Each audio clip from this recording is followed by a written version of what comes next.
What the was that? Just when I thought Star Wars couldn't get any cheesier than Anakin and Padme on the flower fields. We have some of the worst fight scenes in Star Wars, and we have Grogu wearing literal plot armor. Hit the like button and subscribe, because you can always count on Mannix to tell you the truth. And unfortunately today I was sadly reminded that Star Wars is indeed for kids. Because if you ever needed another reason, just look at this insanely idiotic 360 spin when the guy was already looking in the right direction but just had to spin. Also, I love how now modding in Star Wars is basically resurrection. You can get shot in the chest, in the liver, in the heart, and even in your head sometimes. But it's all good, guys, because there's literally no danger for any character, because they can just respawn 20 seconds later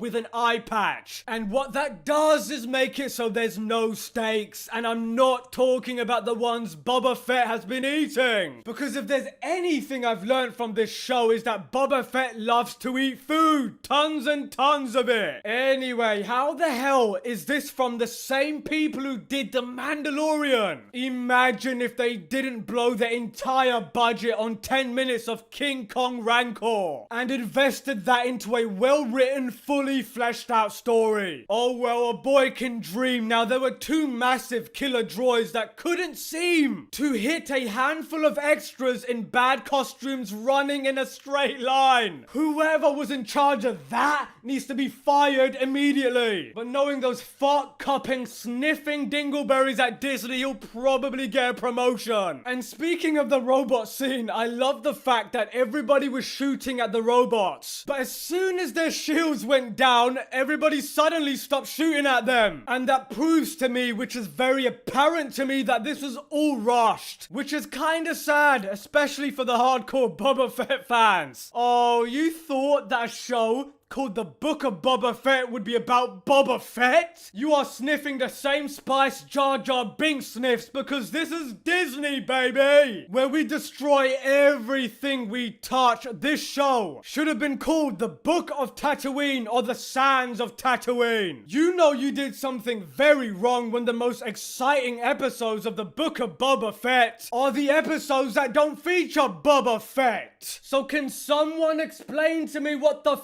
was the point of the show? If you're going to do that, just call it The Mandalorian Season 2.5. And it was also ridiculous to me that Emilia Clarke, Kira, was not even the villain, considering her connections to Boba Fett and the potential that this series had. See, that word, potential, is something that Disney Star Wars is also familiar with. Anyway, I want you, the viewer, yes you, to take your hand out of your junk and take a look at the screen right now. That, ladies and gentlemen, is an X-Wing, and that is a good metaphor for the show, because this entire series can be summed up in this opening scene of the X-Wing. At first, you're shouting hell yes, but then you find out it's empty and doesn't quite contain the thing you thought it did. That is the Book of Boba Fett to a T, promising great things to come, but is actually completely empty unless you peer deep inside to find anything of value. Which is kind of hilarious considering this show includes Luke Skywalker. And not just Luke, no. The Mandalorian, Ahsoka, Grogu, Cad Bane, and the Black Croissant. And yet somehow they still fumbled the show as a whole. We needed less Grogu and Mandalorian in a Boba Fett show and more Cad Bane development with Boba Fett. However, I will say that some of the individual episodes, more specifically 5 and 6, were some of the best bits of Star Wars I've seen in a while. However, the whole season as a whole just didn't get the job done. The lack of cohesion and the lack of Boba Fett left a lot to be desired.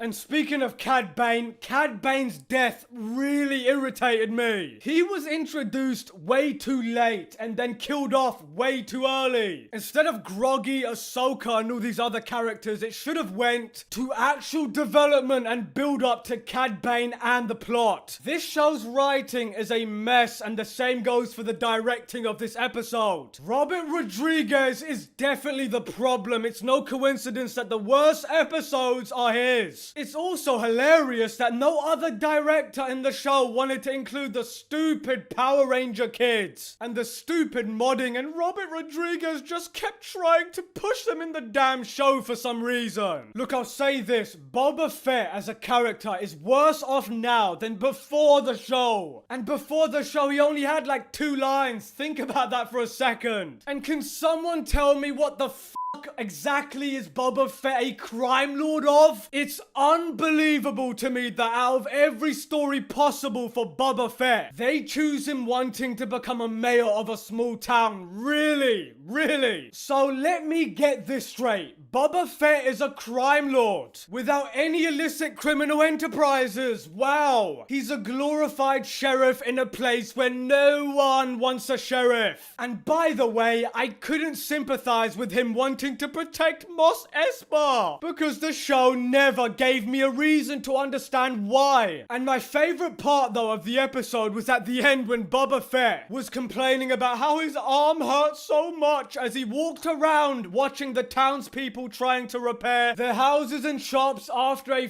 fucking Rancor destroyed them all. Way to go, Boba. That definitely didn't make you come off as a selfish twat. And oh, before I forget, one other thing that really irked me was that it completely diminishes the emotional impact and implications of Mando Season 2. So I'm supposed to believe that Luke Skywalker really just sent Grogu away. And we get this rushed, haphazard reunion between him and Mando. That is a load of bollocks. Groggy showing up totally undid that whole story arc. Because when you watch the first episode of Season 3, Grogu is already back. That removes the stakes, that removes the anticipation, bravo. During that battle in this episode, I was kind of hoping that Grogu would pull out the lightsaber. And that would show that he chose both the lightsaber and armor, but no, I was wrong. Look, if they can't even handle Boba Fett, a character who has this kind of show gift wrapped to him, and it's so easy to accomplish, I shudder at the thought of how badly they're gonna screw up Kenobi. And on that bombshell, this whole series was to me just consuming brainless Star Wars content instead of actually watching a well-written Star Wars story. Manic's out.